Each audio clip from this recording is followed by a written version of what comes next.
All right, ladies and gentlemen, welcome to June, June 7th, that is. And we are Halfway in through the the thick year. of, I was going to say, in the thick of summer, halfway through the year. And, it gets fun from here on out, I think. IT Nation's around the corner. Vendors, they're starting to announce things and looking for speakers, of which we'll be speaking again at IT Nation this year. So it's getting crazy, the upcoming fall travel and roadshow season. I agree. Let me get some housekeeping out of the way and then we'll jam. So MSPinitiative.com under sessions. This session, every other session with my buddy Dave Scott here is in podcast and video format. We are actually in Florida doing some updates to our our upcoming community block parties, MSP community block parties. Stay tuned. We're gonna have some really cool things that maybe history in the making. And then lastly, yeah, think about that one. Lastly, Channel Strong Tour. Got the next one coming up here in the Northeast here at the end of June. So we actually have the Northeast split in between 2 weeks. So the first week's coming up here at the end of June. Here's their entire schedule.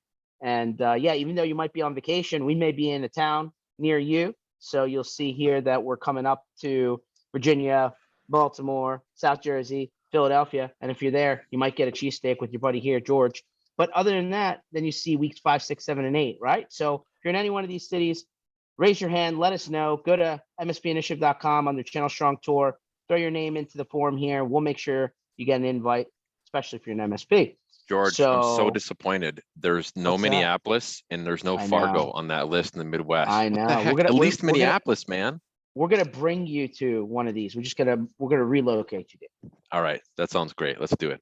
No Philly. See no that? Offense. I got no love for your city, but I'll move anywhere else. Well, Dave, before we get too far, right? I see your boy.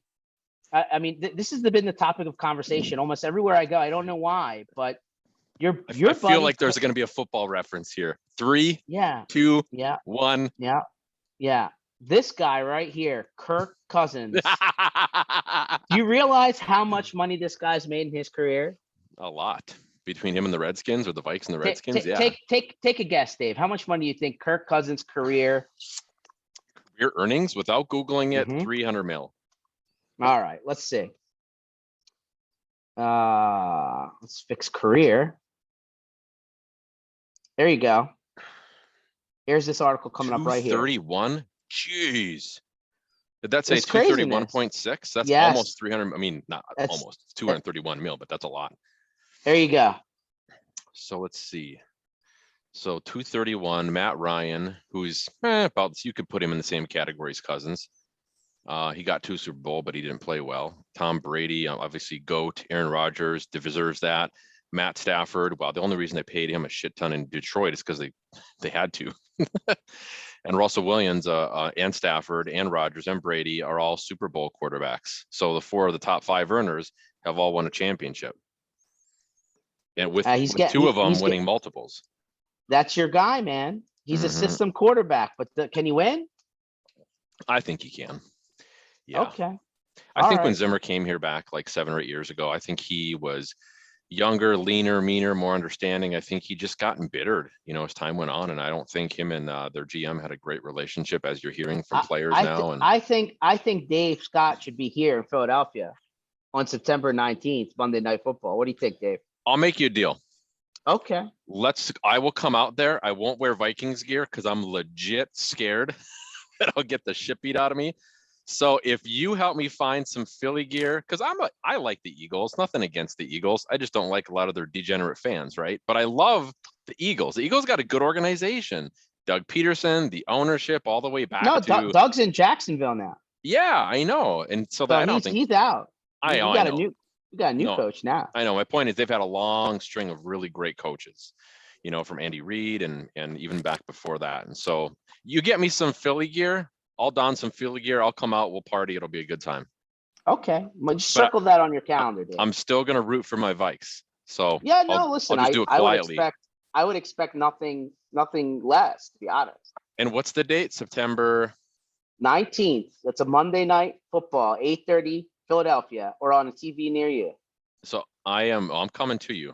I'm putting Eagles, Vikes in Philly. I'm putting it in my Outlook calendar right now, and I'm sending you a meeting invite.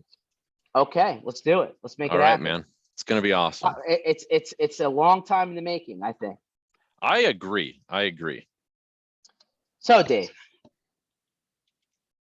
did you hear about the recent Datto news where they were axing their networking line, and then like 4 days later they come back and said, "Oh, we changed our mind. We're not going to ax it anymore."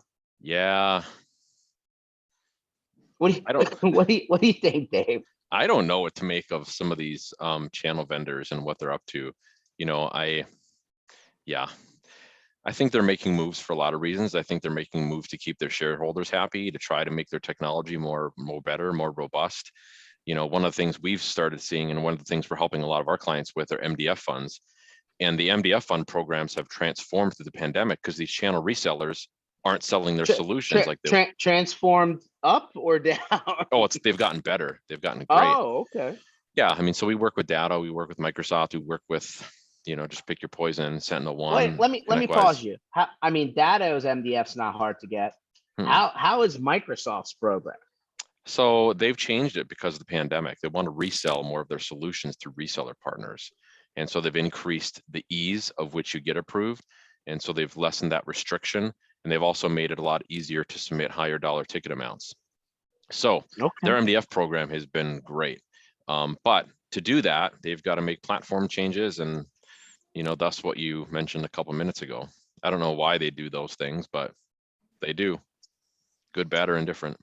Yeah, it's interesting. All of a sudden, out of nowhere, in the last, I don't know, even like 3 days, Microsoft's been sending out all sorts of campaigns about how to identify customers who move to Azure, and here's all these kits, go to market kits that they were heavy on early, pre-pandemic, and they kind of disappeared. Now they just showed up again.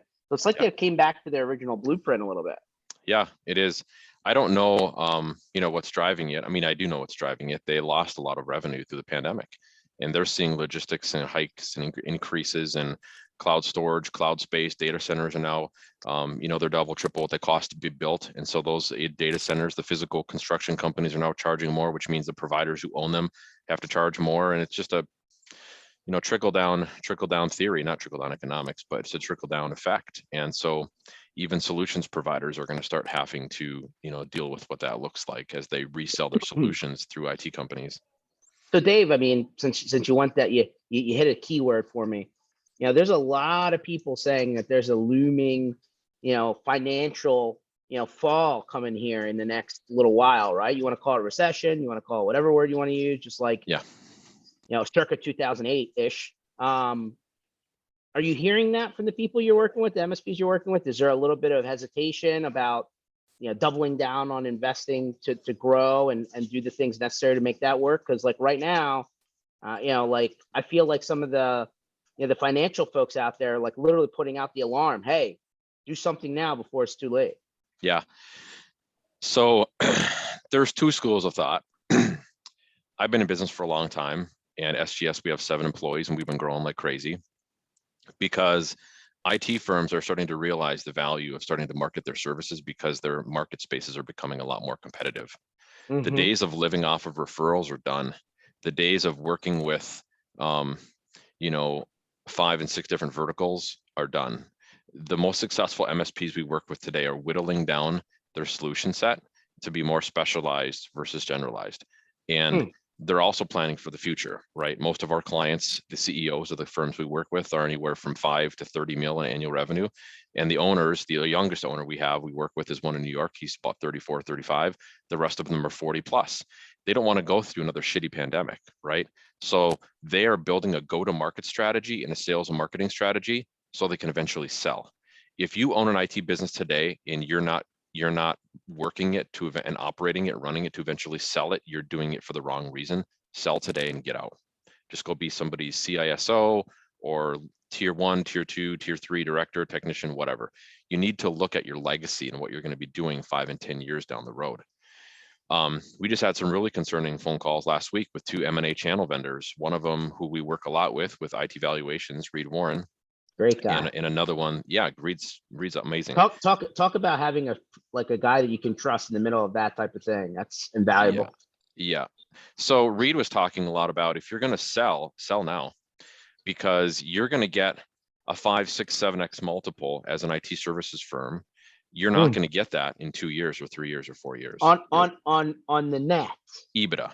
Yep. On net. Ebitda. On EBITDA. net. Trailing EBITDA. Correct. Yep. It's always about profitability. If you're growing like crazy and you're not profitable, nobody's going to buy you. I mean, somebody will, but you're going to get you're not going to get what you're worth. It's all about profit. And so if your trailing EBITDA is over 10 to 20% and you're that 40, 45, 50 years of age, sell. Absolutely unequivocally sell. Sell today, because your life is going to get a lot harder in the next 5 or 6 years if you don't have a really good pragmatic sales and marketing strategy, a go-to-market strategy. Go-to-market strategy is not a sales and marketing strategy. Two different things. Go-to-market strategy identifies, we call it a 3-legged stool approach. So you sit on a stool on the top, you got your work surface, and you got 3 or 4 legs underneath it. It's selling through your referrals, it's selling through certain verticals, it's selling into associations that those industries and verticals are a part of. And then it's selling through just a good old-fashioned business development and sales and marketing content creation methodology. So if you don't have that go-to-market strategy in place, you're failing, and your competitors are going to continue to eat your lunch and take your lunch from you. What we're seeing is the transition, and we call it Bidenomics. I'm not trying to get political, but I'm just calling it what it is. There's one president who's for small business and one political party who's for small business in America, and there's one who ideologically is not. And that's okay. If you support one of them, it's okay. I just support the one who's going to feed my wallet and pad my pocketbook and help me and help my employees and help me get to where I want to be in life. And so in the M&A world and the financial world, it's about valuations, financial valuations. And if you are working with a financial evaluator like Reed Warren, IT Valuations, there's lots of other ones. There's Rick Murphy at Cogent, Mike Harvath of New Rocket, et cetera, et cetera. Gary Pica on True Methods, all those guys have their own financial evaluation methodology too, which is great. And I'd highly recommend them, just like Reed. But at the end of the day, they will tell you in both public and private conversation that the economic wave that we've ridden over the last few years will be coming to an end. Now, does that mean the world is coming to an end, that we should be like Chicken Little and start running around and screaming and flipping out and freaking out? No, not at all. Run your business, continue to operate it, but get lean and get to the point where you're profitable for the eventual sale of your company. If it's not a sale, then merge. Get with 2 of your peer groups, two of your buddies. When you merge 2 or 3 companies, it's a non-taxable transaction. Uncle Sam and the IRS can't touch you. It's great. Reed Warren blogs about this on his website. We create all the blog content for him, and you can read it on itvaluations.com. But he talks about a non-taxable event of a merge. So imagine taking 3 or $4 million MSPs in gross annual revenue. So 369, right? We'll just leave it at 3. 369, 3 times 3 is 9.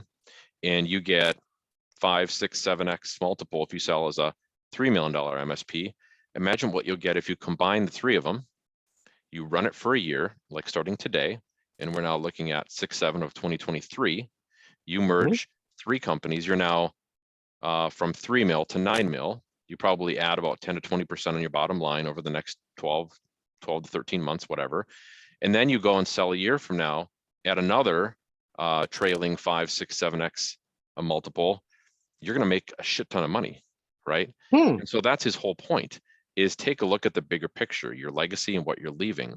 And it's just going to be tougher to do that in the future. So I predict 3 years from now, 4 years from now, the 5, 6, 7x multiples, those won't exist. I know they won't exist. They can't. It's not sustainable for PE firms and VC firms. You'll get 3, 4, 5x multiple at the very most.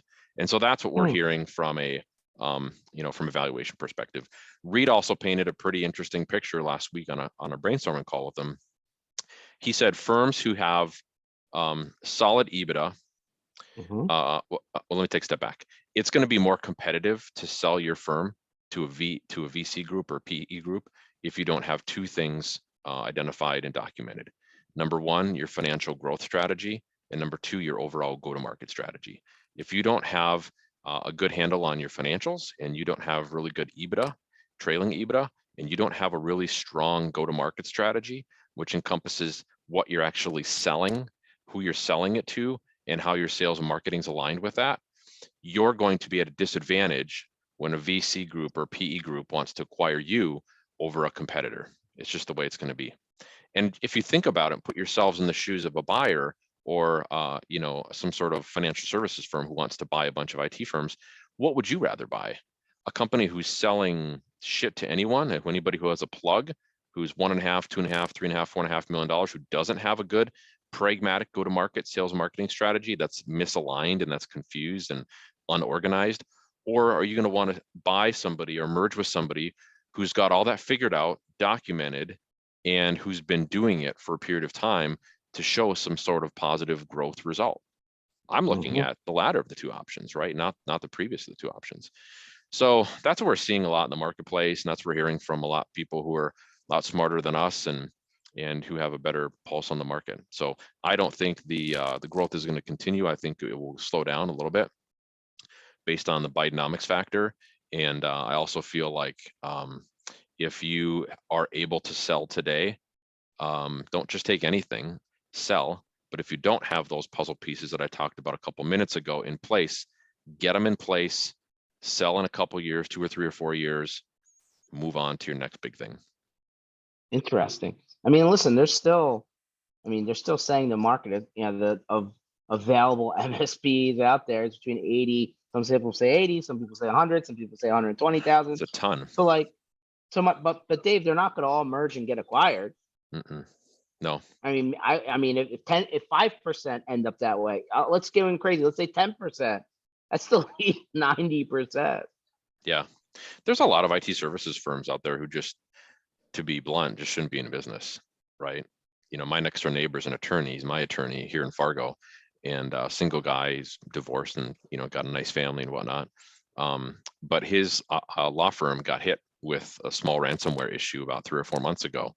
And so he paid some moonlighter on the side, 1 or 2 man, 3-man band, whatever. And the guy said they were secure. And we went to his insurance agent who he golfs with every Friday morning or Wednesday morning or whatever, and was like, "Hey, Bob, my cybersecurity policy will take care of this, right?" And he's like, "Nope, you weren't compliant. You didn't have this checklist in place." It cost him $250,000, $250,000, just shy of $250,000. Yeah, to fix it out of his own coffers, right? Another neighbor across the street of mine, he owns a bunch of surgery centers, and he's one of multiple owners, right? And same thing. They didn't have a ransomware issue, but they had a huge IT issue where somebody clicked on a phishing link or a scam or whatever. They thought their cybersecurity policy was in place. Their IT guy said they were following the Trust Zero methodology, which they weren't. They believed their IT guy, and it was a local Fargo IT company who's also based nationwide, in Minneapolis and Detroit and Chicago and wherever else. They didn't have these things in place. Luckily, their cyber insurance policy was up to date, and they were compliant, thank God, because it would have cost them close to $400,000, $500,000 to get that issue fixed. So with Trust Zero coming out, what's going to happen is you're going to see a lot more regulation in the IT services industry. There's not much regulation today. The government is now going to start requiring and mandating, if you are an IT services provider, you are going to have to follow Trust Zero. In order to follow Trust Zero, you have to do all these things. And you are going to be liable or held on the hook if one of your customers gets popped or gets hit with a ransomware attack, a cybersecurity incident, or whatever the case might be. It has to happen that way. And so cybersecurity liability policies, the way that they're going and the way that they're trending, is it's the goal of every insurance company to sell one of their policies and to not pay it out, right? So they're going to do everything that they can to not pay it out, despite, again, how best friendish you are with your insurance agent. So what you're going to find is a lot of IT companies have to be prepared, right? And they have to have that cybersecurity practice baked into their regular managed services offering so that they can continue to operate in the future and operate seamlessly. I mean, Dave, let's be fair. The bad guys they're pretty slick sometimes, right? You could do everything right, and the person behind the keyboard still did the wrong thing. And then totally, we're all humans. Like you can't put 100% of the possible liability on an IT company who's like, "Hey, we followed all of these things. We did the current best practice of what needs to happen." And we can list all that stuff out, but it's going to happen. It's going to continue to happen because the bad guys continue to get more slick. Yeah, well, that's the case. And I'm not saying it's 100% of them. I'm saying what's going to happen is an IT services owner you need to be cybersecurity prepared, and you need to have that practice baked into your regular offering.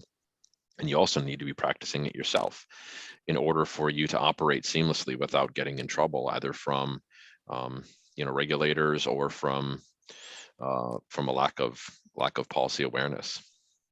Okay, that's fair.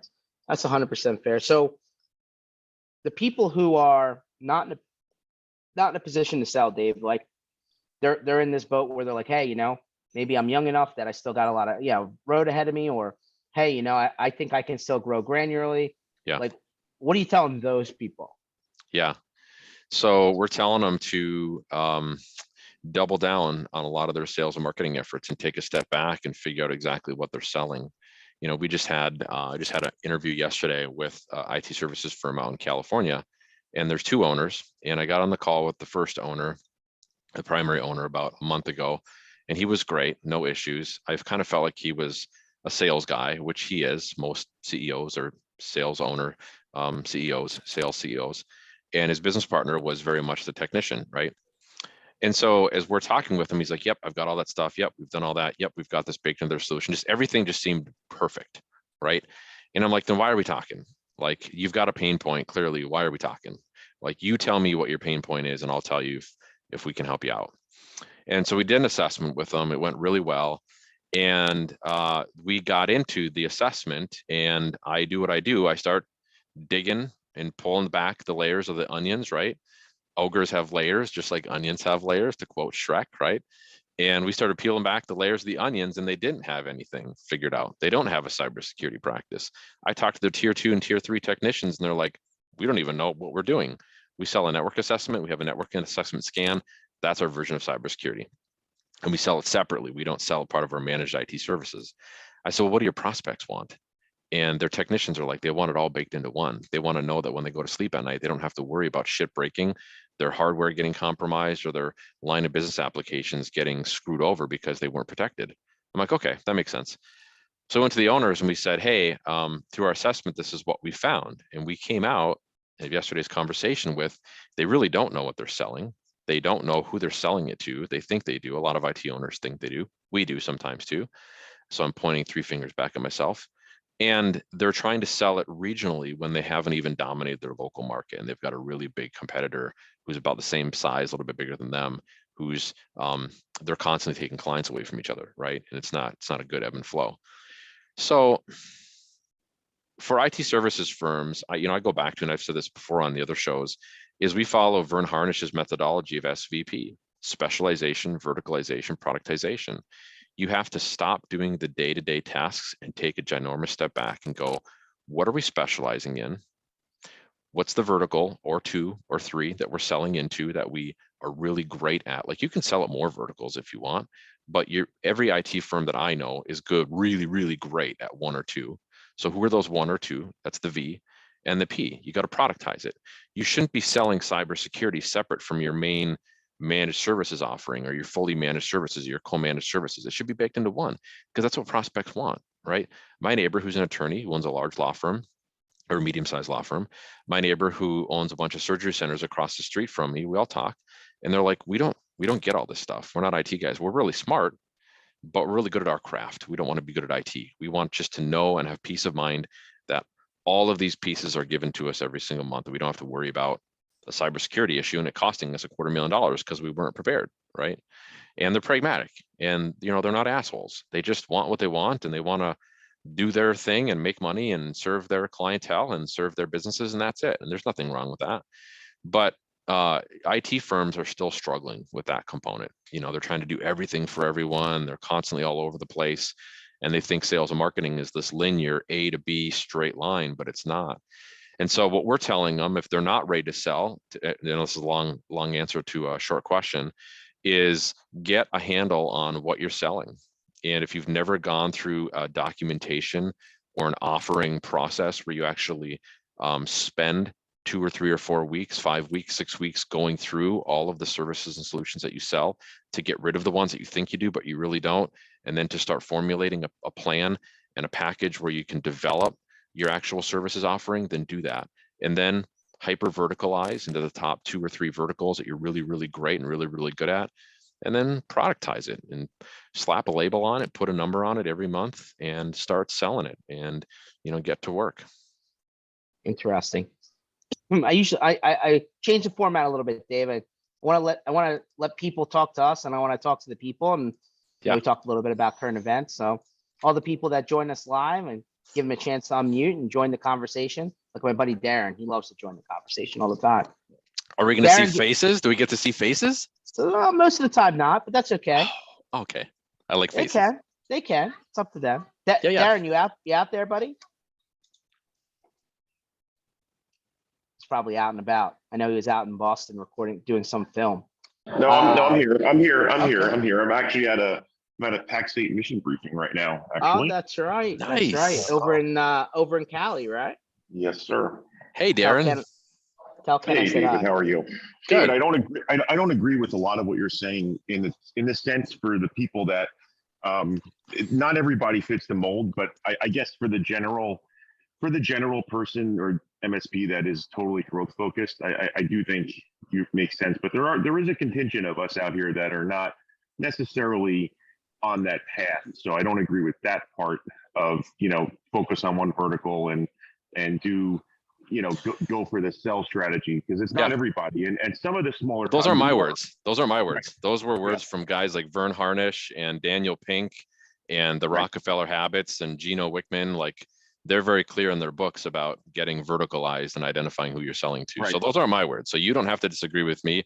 You can disagree with guys who are way cooler and richer and have more hair than I do. Okay.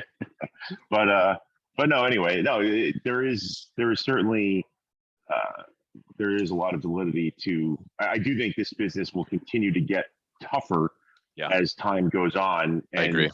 And certainly the part about having, I think it's crazy how the security stuff to so many is still optional at some level. Well, you can take A, B, or C, but we don't have, people ask me all the time about, well, how's your business or how's the industry? And I said, look, 5 years ago, 3 years ago, or even less than that, I could say, okay, client A, or, this client can have ABC, that client can have A, B, C, D, E, this client, and today it's every client has to have A, B, C, D, E, F, G, H, I. Like, that's how it is. And if you can't get your head around that, ultimately you're going to find yourself in a problem. And to be fair, I'm still implementing this with my client base, which is mostly very, very small, 10 person and less shops, which are, businesses that are traditionally under targeted, which is good for me. But they still need all this stuff. I mean, I'm just explaining, like, you can't exist anymore without having basically everything that exists in place, because it's just too much of a risk. Yeah, completely agree with what you just said. And you're right, it is going to get tougher and tougher. Yeah, Darren, you gotta switch directions now that data said they're keeping their networking. No, but by the way, I do I really care what they're doing, George? I mean, I don't know, Darren. Do you? I don't know. We're in the process of I don't. No, I'm not going to switch directions. But we had already decided before that given the relative future of Datto, continuing down the networking path would not make much sense. So we are going in a different direction for that stuff anyway. So Good for you, I did not even hear. I mean, that's just the, follow the logic here, folks. But anyway, so it's almost irrelevant in the sense we're not going to be rolling out more Datto networking when it's going to be Kaseya networking. So, I mean, it's just pretty simple. So I do find it humorous, but we actually just today had a call with WatchGuard through PAX 8 to get on board and check out their stuff and see how that, at least for the firewall stuff. And not that we ever used Datto's ancient firewalls, but anyway, I mean, we used one. I love it. In 2015, when the DNA came out, we tried it, and that was that. So anyway. Well, it's going to be around for a while, it seems.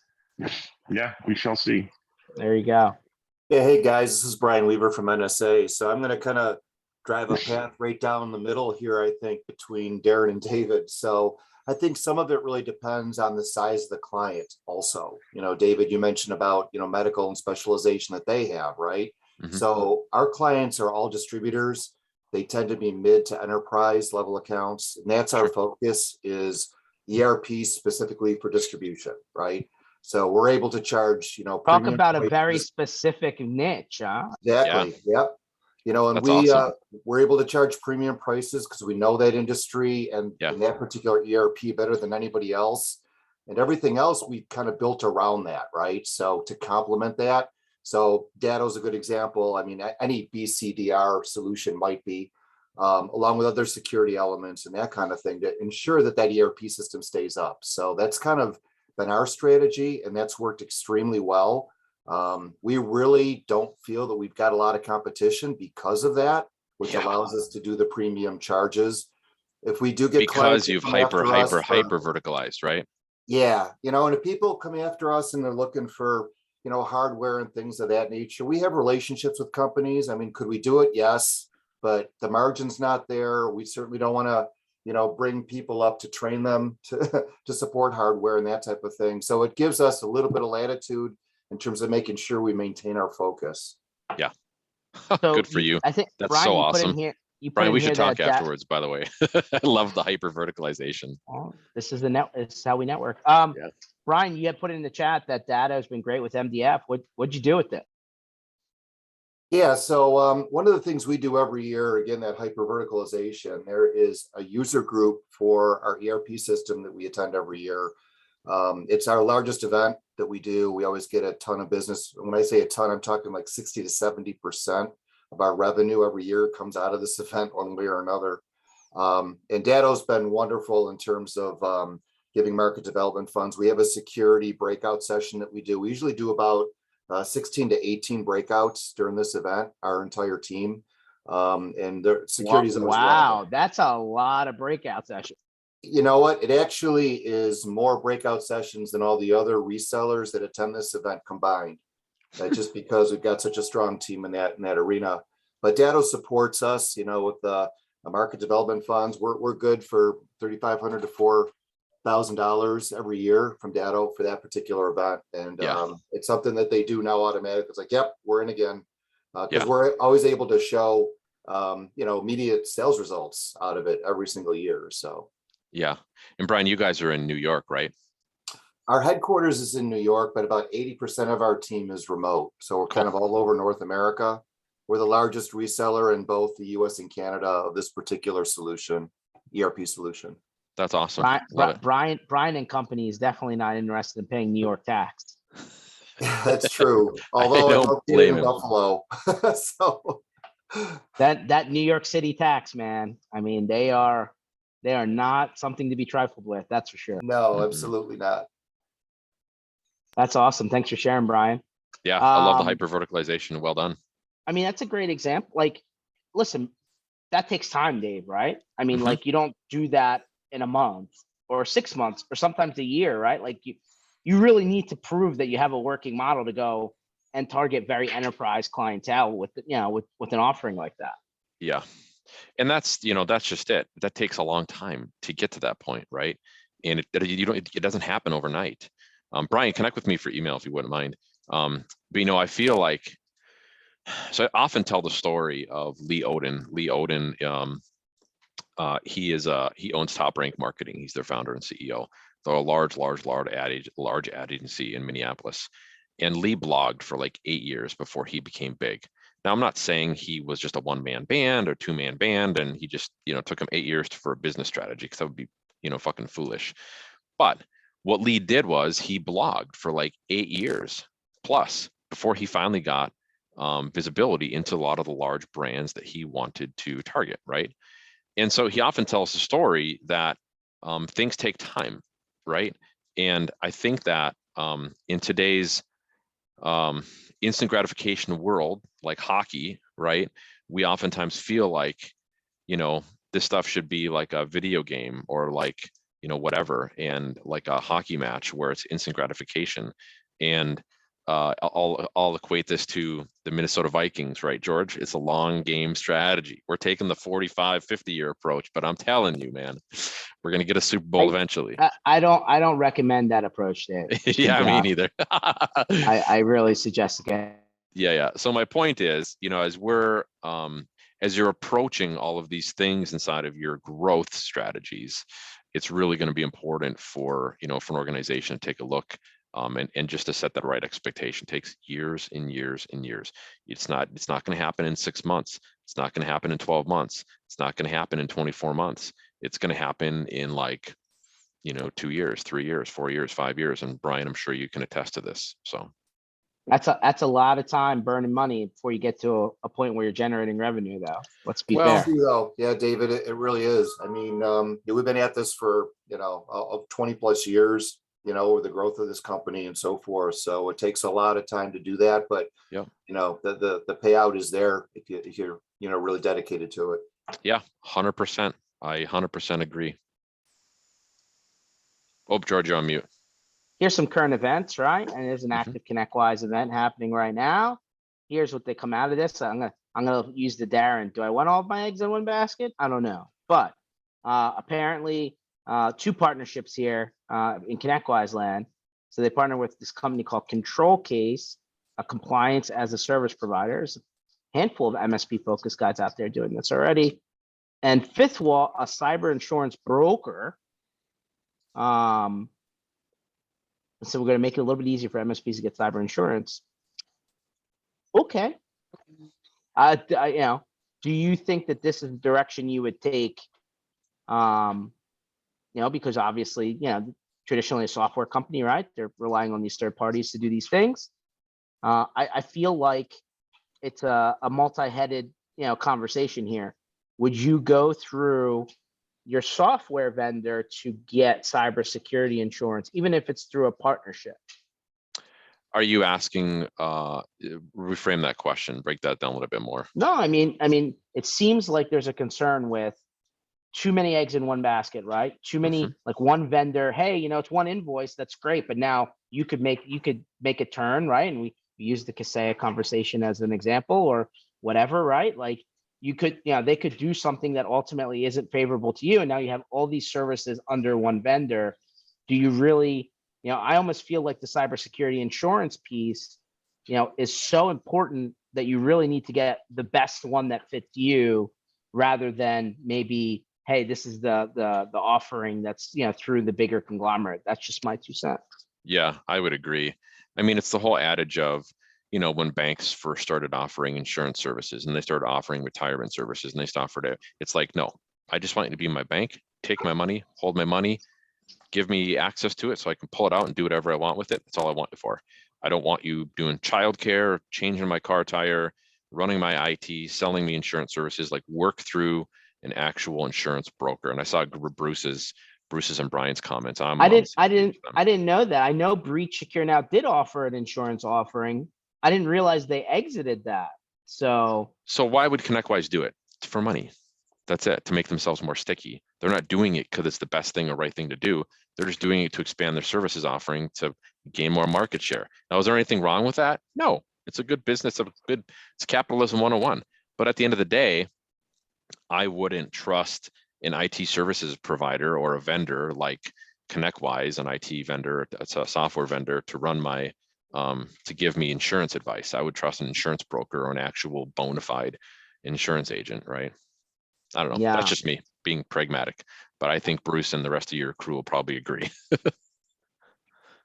Well, the other thing, guys, is, if there is a breach, I shouldn't say if, when there is a breach that hits a lot of companies, right?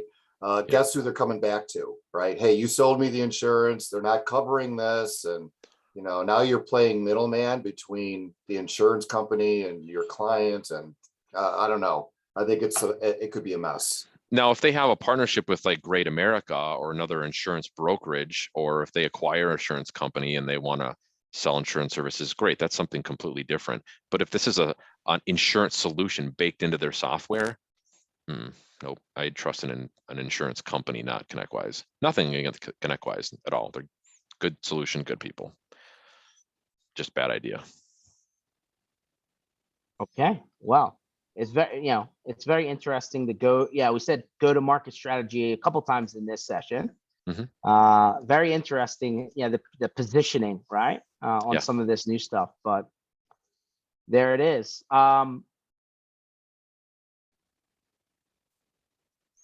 So we talked about this exploit that Microsoft came out with, or that kind of came out. Microsoft confirmed last week. So there's a workaround, right? There's like a registry key workaround, but they really have. Look at this one. Microsoft won't say if it will patch critical Windows vulnerability. Why? Why would they not? I mean, if it's actively being targeted, why would Microsoft say, "Nope, we have no plans"?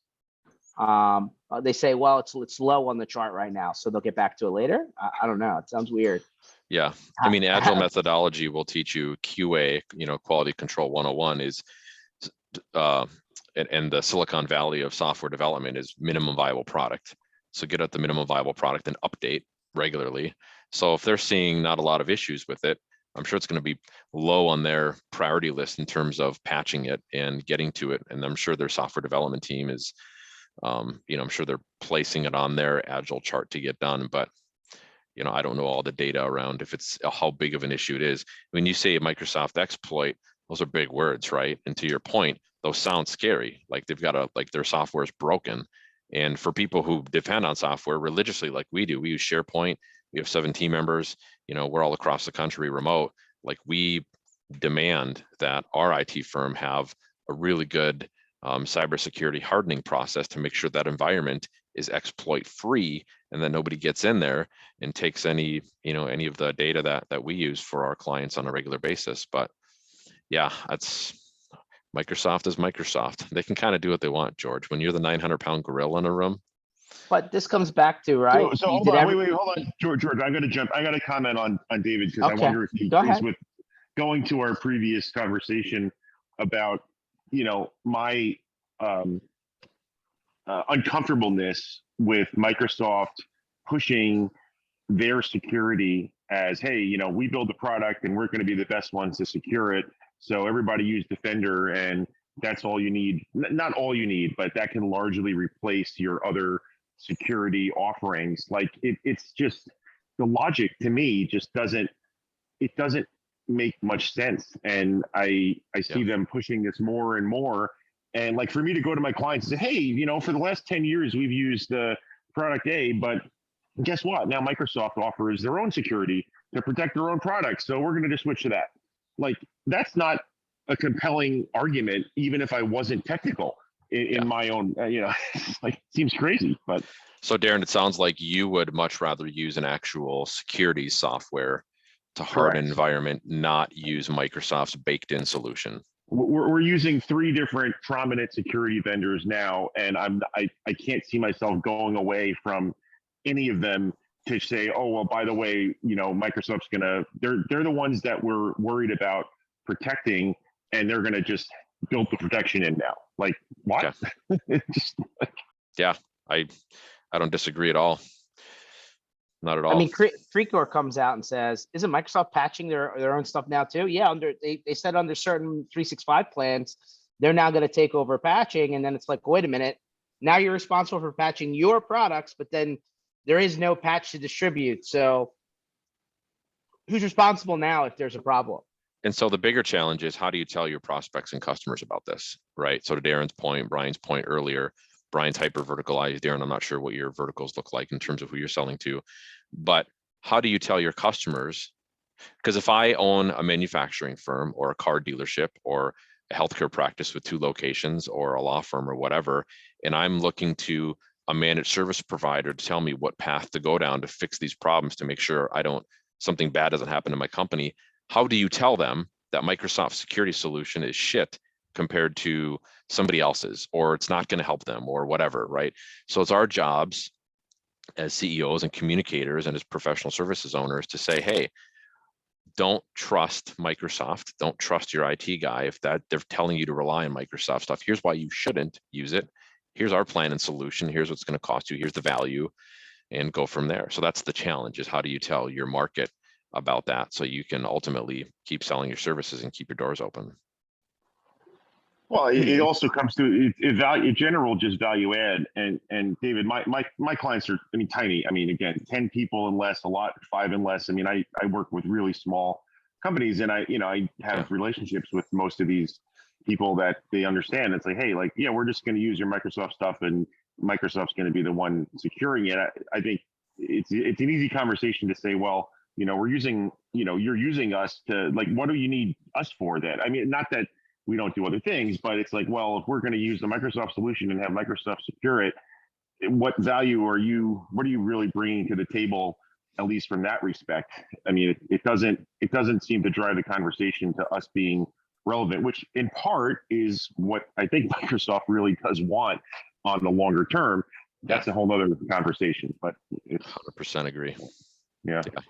You're right. So I agree with a lot of your stuff. Good, very good. Yeah, thank you. A couple of more, maybe not industry specific, but technology nonetheless. So the EU basically is going to force Apple to go USB-C now moving forward on all of their products. So it looks like the Lightning port is going to just go away. It's all shit. USB-C or bumps, God man. dang it! I fucking hate USB-C. Sorry, cursing on your show. Yeah, that's it. I hate the USB-C connectors, dude. They're not like. Just switch to an Android. Just switch to a Samsung. You'll be great. You don't have to worry about this. No way, Brian. You're speaking of the devil now. Go away. I'm just kidding. Never switch to an Android, but that sucks. I thought this one was tongue in cheek, but I had to bring it up here. Ford provides adapter to charge stranded Tesla vehicles with their 150 electric truck. I mean, that's got to be a cheesy marketing plan from somebody within Ford. Apparently they're giving it away for free. We have a client too in Hartford, Connecticut. I won't name names. I'm going to send him this video afterwards. He'll laugh his ass off. But 3 owners, very larger, not large, but larger. I think they're large and they're awesome. But the owner used to have a Tesla, and he would run out of juice every 3rd or 4th marketing status call with like we do sales marketing status calls every week and every 2 weeks with our clients. And Bob ran out of juice a couple of times in his Tesla, and he was so pissed on these calls. And you think he learned the first time. Nope, he ended up getting another one, and he finally figured it out that they're just not great for the Northeast weather, and they're not great for Midwest weather either. And so we still tease them about that, that whole conundrum. But yeah, it's a legit problem. Well, and here's the problem. They said electricity in the United States in certain areas have gone up by 200 or 300%. So now all of a sudden, the people who are like, "Oh, it only cost me $9 to charge my car," well, not so much.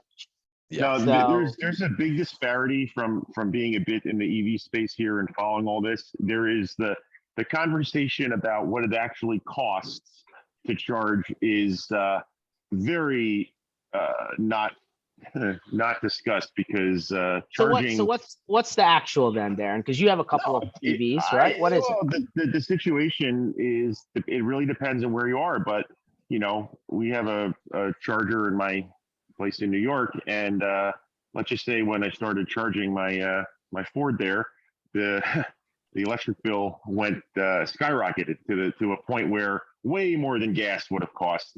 Well, this maybe not now with current gas insanity, but I think a lot of people will be displeasantly surprised about, that's a word, but what it actually costs to charge at home. I mean, are we talking about like a $500 increase? Like what are we talking about here?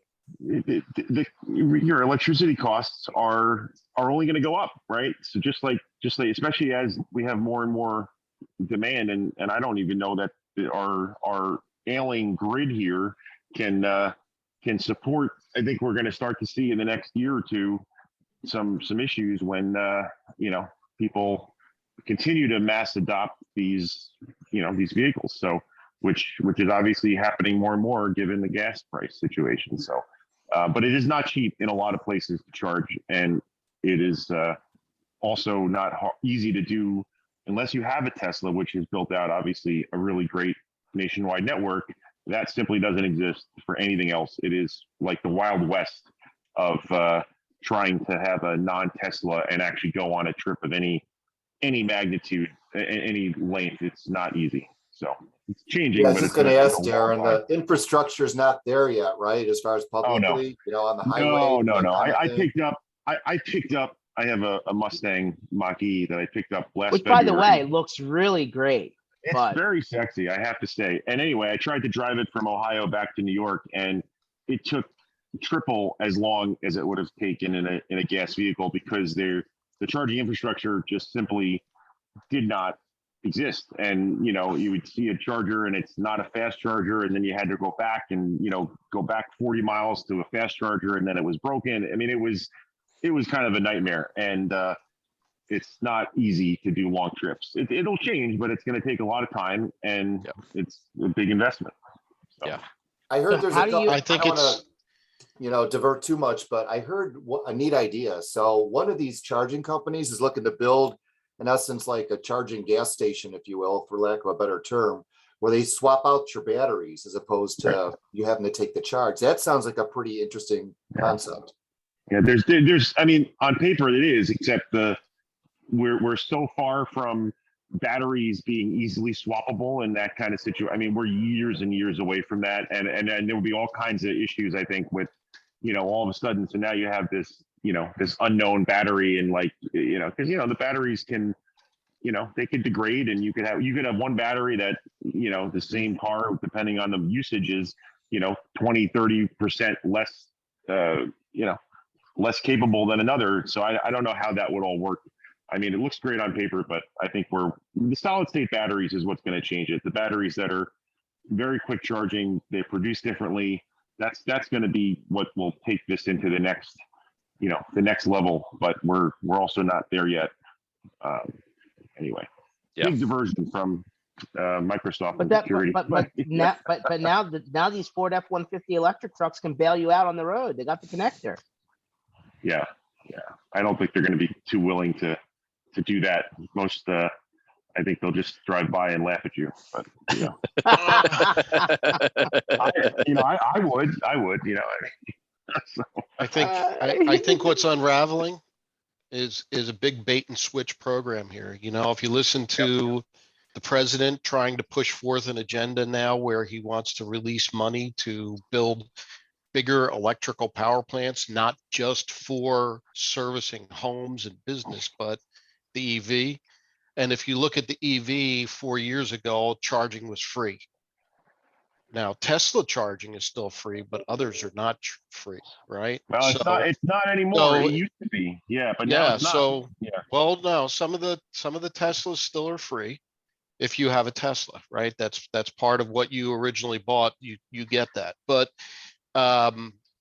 you're just going to see now, EV gas stations are going to start popping up. Like, look at some of those new Buc-ee's that we passed through, George, on Channel Strong, right?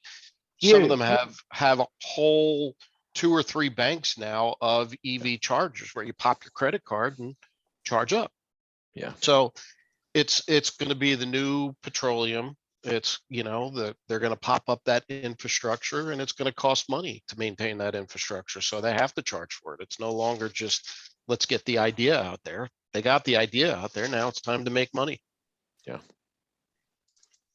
Well, power will be very interesting. At this point, I think they're gonna have to go back and figure out how to do more nuclear power plants, because I don't know how they're gonna generate the amount of juice required to do. I don't how many cars are on the road now in the United States? It's like 40 or 50 million cars, right? Something like that. It's more I'm than guessing. that. Yeah. It's a lot. That's a Yeah, lot of electric. Nuclear would be good, and then you go back to that's a whole other thing. That Netflix documentary on 3 Mile Island is actually pretty good. About I know, how, right? how I'm crazy telling you, that was. I always thought that was in Pittsburgh. No, it was 10 miles away from Hershey. Yeah. And I'm like, man, they must have been selling some nuclear power, chocolate bars, because Yeah. that sucker was 30 minutes away from being the next. It was actually before Chernobyl. It was actually before Chernobyl. The Chernobyl next was after. Fukushima. Yeah. That Wow. single-handedly killed nuclear power in this country, unfortunately, because we would have had a much more stable power supply, but oh well. And it's not going to change, unfortunately, not with the administration we have now. So. Yeah, I don't think there's enough wind power and solar to make it happen, just say. Anyway, what an interesting time it is to be in the technology space. But according to Dave Scott, who's referencing other people, it might be time to sell and get out of the technology space. If you can, if it's part of your mission and vision and your growth strategy, yes. My point is based on the current economic schedule. I don't think money's going to flow as easily as it once did. And I think there's going to be a lot of multiple differences in terms of payouts. I'm not saying to sell necessarily, but if you've been doing it 20, 25 years and you can sell today and you can get a 5, 6, 7x multiple, do it. Because you're not going to get that multiple a year or 2 or years or 3 years from now. And again, I believe it, but those aren't my wise words. Those are wise words from other really smart, pragmatic people in this industry. So awesome. If people want to find Dave Scott, where do they go? Yeah, just check me out on LinkedIn. Search for Dave Scott Fargo. I am in tropical Fargo. And there's only George, one Dave Scott in Fargo. I can promise you that. There's literally only one Dave Scott. And just check us out on the web at scottgrowthstrategies.com. All one word, scottgrowthstrategies.com.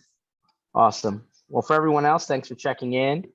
Stay tuned. Lots of good things coming on the back end of the year. Again, Tuesdays, Thursdays, 1 o'clock Eastern time here online, and definitely check back with us. And we'll post this one a little bit later on today, hopefully, but definitely tune back in and we'll see what else is happening out there. Thanks, George. We'll talk to you soon, my friend. Thanks, Darren and Brian and everybody else. Great conversations today. And thanks, guys. Have a good one, guys.